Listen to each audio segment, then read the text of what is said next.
The third and final installment to the prequels is here, and I know this is a really late review, but I actually don't even own the third movie. I own the first two on DVD, that's why how I watched the first two on the reviews, but now I own the complete set on Blu-ray. So now I will be getting out these reviews early in the month, so let's review the actual good prequel. Star Wars Episode 3, Revenge of the Sith.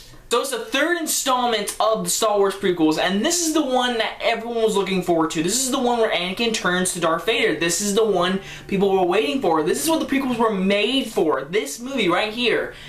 And my gosh, this movie is so much better than the first two movies because it's so much deeper in the characters, it's darker, it's sad, it's depressing, and there's really some intense scenes. Episode 3, in my opinion, is a good movie, and that's why I really like this movie. I don't love it, but I like it. That's my basic thing. Now let's get started because this is going to contain huge spoilers about Episode 3 if you've not seen it. I do recommend it, actually. So it starts out with Anakin and Obi-Wan going after Palpatine, who is kidnapped by Dooku and Grievous. Grievous is this big robot dude who has really creepy eyes and has these like 4 arms, robotic arm, and he's coughing all the time, and in all honesty, he's a villain that in my opinion was completely just, he didn't need to be in the movie, he was just there, and we'll get to him in a little bit. So Obi-Wan and Anakin, they get into the ship, they're destroying all these droids, they're getting in there, they're working together, there's explosions, and my gosh, the space battle, when you first see them, it's like a different kind of camera. It's like the camera's going around them, and it's going under them, and the spaceship. That was a cool battle scene, I like it. And they get in there, they destroy some droids, they get up the elevator, which it was just there for comic relief in my opinion. And they get to Palpatine. Palpatine is just sitting there, little things on his arms, whatever, and he's just sitting there like, I feel Dooku. And they seize Dooku and they turn around like, we got this. And so they fight Dooku, whatever, Obi-Wan gets knocked out, and then Anakin literally gets Dooku onto his knees, lightsabers like this, he could just slice his head, and Palpatine's like, do it. And the cool thing is, you can hear his voice, you can hear the Emperor's voice, the voice that we're known to, like, I'm the Emperor, like that kind of voice. And he talks like this, kinda, and then when he's like, do it, you can hear, and that's why I really like how it's like itty bitty little Easter eggs, he's becoming the Emperor. And so Anakin just slices his head. When we get to the 6th movie, that comes back, and that's what I really like about this scene a lot. When we get to the 6th movie and I review it, I'll talk about this scene in that review because it means something, and Anakin did that. He wasn't supposed to do that. And so they get Palpatine, they get Obi-Wan, they get out of the ship. So then they return, and Anakin learns that Padme is pregnant. And Anakin's really weary about this and kind of stuff. And Anakin's the hero of the day. Obi-Wan tells him, you go do it, you saved me like 9 times. I thought it was kind of stupid in my opinion. And so they get back, whatever, and Palpatine is acting weird. The whole Jedi Council is just he's acting a little bit weird. They feel a force with him. And Anakin has a really connection with Palpatine. And Palpatine tells him, like, you are very strong, Anakin. I can feel the Force. And then that's when the mind control starts going through him. Anakin gets a vision, kind of a nightmare, about Padme dying during pregnancy. And he gets worried, he's anxious, because this happened in the 2nd movie with his mom, which made sense. I like that. And so Anakin gets worried, he's frustrated, whatever, and Palpatine it's really cool how they do it, because Palpatine, like, Obi-Wan tells him Palpatine wants to see you, and he's like, did the Jedi Council know? He's like, no, this is unusual, and he goes to him, and Palpatine tells him, hey, the Dark Force isn't as bad as you think. He's trying to lure him in, pretty much. He's trying to make him feel like, I can help you, you can be my apprentice. He's trying to lure, he doesn't tell him, but then he does tell him this. He says, hey, go to the Jedi Council, I want you to become a Jedi Master, I want you to join the Council. He tells Anakin, Anakin's kind of happy, he goes to the Jedi Council, he's like, the Emperor, or not the Emperor, Palpatine told me that I could be a part of the Council, and he's like, and Samuel Jackson says, yeah, you can be part of the Council, but you won't be a Jedi Master. And then Anakin gets frustrated, he's mad, and Palpatine knew that would happen. And so Obi-Wan tells Anakin, I want you to spy on Palpatine because there's something really off about him. And so then Obi-Wan, Samuel Jackson, and Yoda talk to each other like, there's something weird about Anakin now, and they're like, okay, maybe he's not the chosen one, because they actually say, cause remember in the first movie, they're like, hey, this Liam Neeson told him he's the chosen one. Now in this movie, they're like, I think he might be wrong, and Samuel Jackson's, he agrees to Yoda, he's like, Anakin's not the chosen one, and Obi-Wan still feels like he is, because Anakin's supposed to bring balance to the Force, he's supposed to bring something good to the Force. So then Palpatine tells him that he studied the Force. He used the Force in a way. He learned the dark side, and he learns the good side. And he tells Anakin it can be really useful and everything. He tells him a story about this guy who used his power, who saw visions just like Anakin, and he saved some lives because he was on part of the dark side.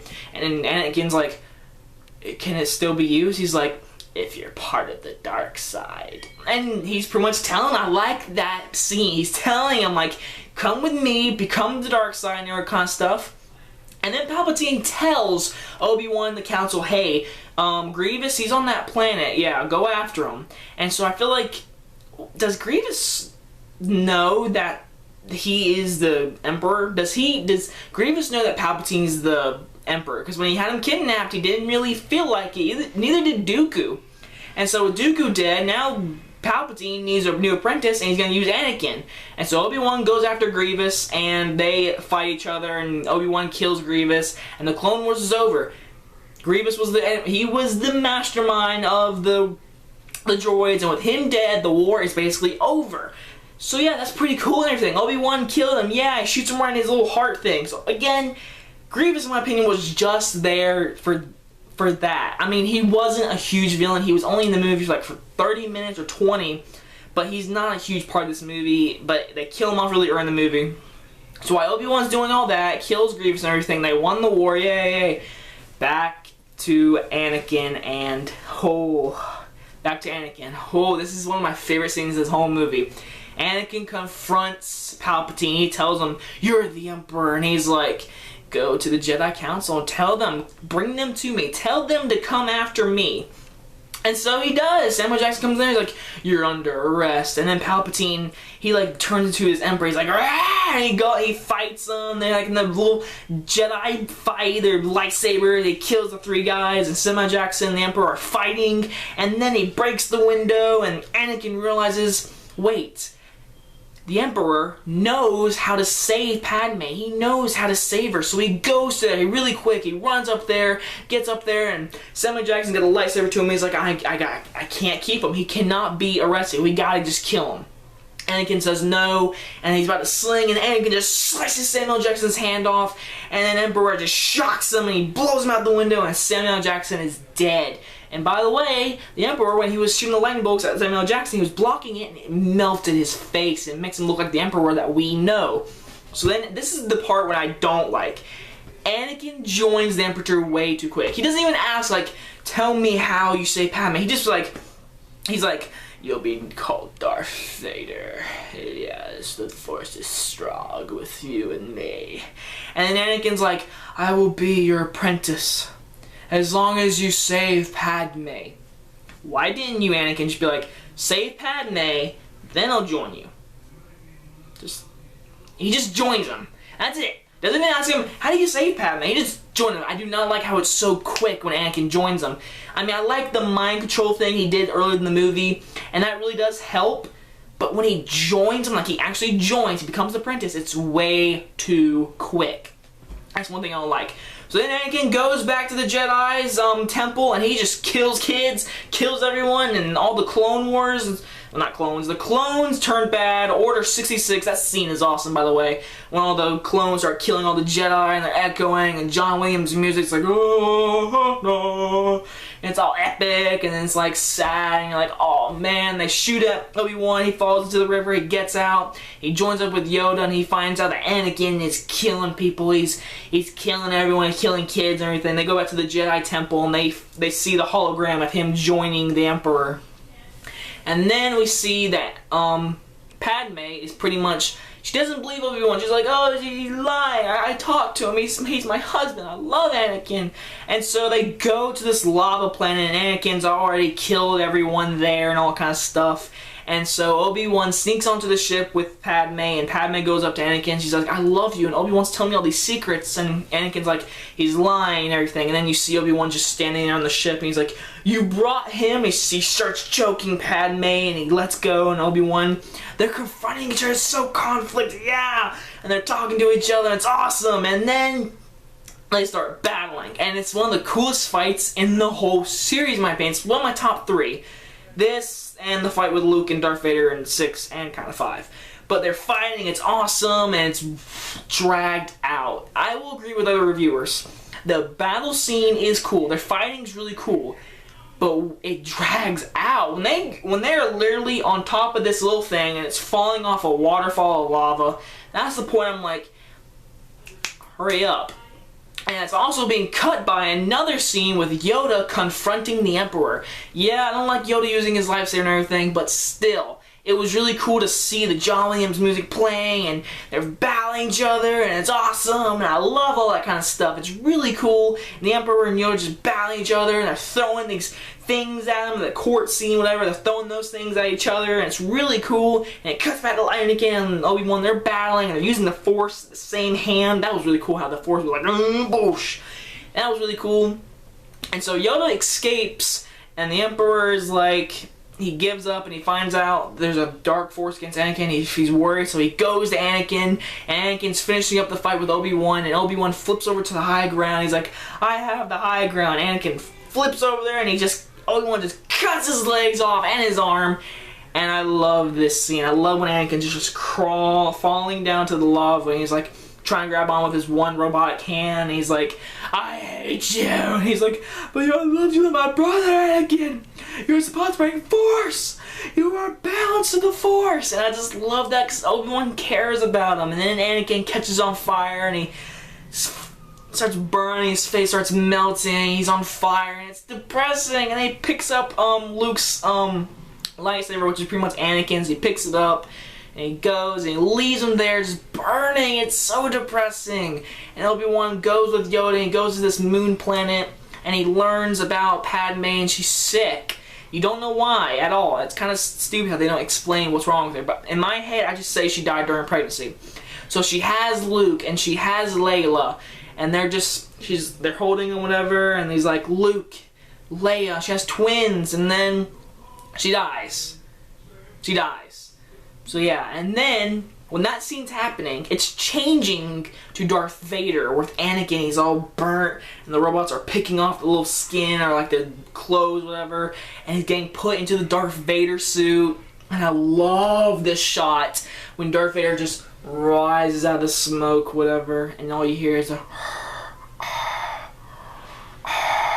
that sound. It gives me goosebumps every time. And he says, where's Padme? Is she alright? I felt she was okay. And he's like, and then the Emperor is like, I think she is dead. Cannot feel her anymore. And then he breaks out of the thing, everything's crushing, and then the scene gets ruined by, no! That's just stupid. Darth Vader would never do that. That scene pisses me off. The whole scene was really cool and everything, and then, no! Darth Vader wouldn't do that. And he did it. Great.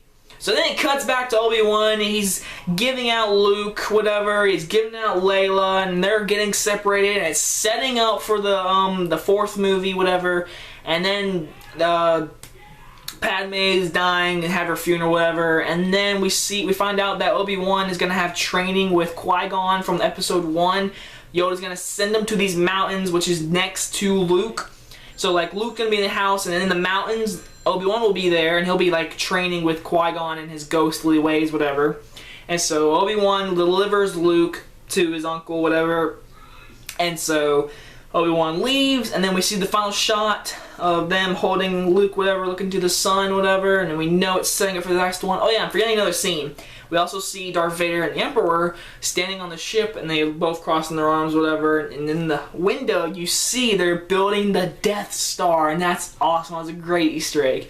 And then it goes back, and then it shows them holding the baby in the sun, whatever, and they look up, and then bam, it's over. So yeah, that is the whole movie. That's what happens. Overall, I really like the movie. I like the dark themes. I like seeing Anakin turn into Darth Vader. But my biggest problems are it's rushed way too quick for him to turn Darth Vader and all kind of stuff. And the battle scene, it's so cool and everything, but it's just dragged out. And some of the dialogue's pretty stupid. I'm in love with you. I'm more in love with you. And he's like that. Anakin, and the guy who plays Anakin he's not a good actor. And you're my enemy. And I can't trust you anymore. It's not fair. I should be a Jedi Master. He complains and complains. It's all stupid and everything. I don't like the guy who plays Anakin, Hayden Christensen. I do not like him as Anakin. Obi-Wan was great. Ian McGregor did amazing as Obi-Wan. James Earl Jones was great to hear his voice in Darth Vader. But the ending is what really makes this movie. Seeing that big fight drags out to way too much. And seeing Darth Vader being arised and being born, you could say, awesome. And then it ends with, like, it ends leading to A New Hope, which I'll review next month. So overall, I'm going to give this movie a really good 4 out of 5. It's a really good movie. It's got some problems though, but overall, it's a story we wanted to see. From episode 1, this is the story we wanted to see the whole freaking time, and it was a great story, and that's why it's a really good movie. Overall, I really like it. I'll definitely watch it again before I go see episode 7. I'll watch the whole series before I go see episode 7. So next month, we're finally getting to the original trilogy. These are the movies I love. I love the original trilogy. We're going to wait till next month to review them. 3 more movies, and then in December, episode 7. I am super stoked. I cannot wait. Either way, guys, hope you guys enjoyed this review, and I will see you guys next time. Bye, guys.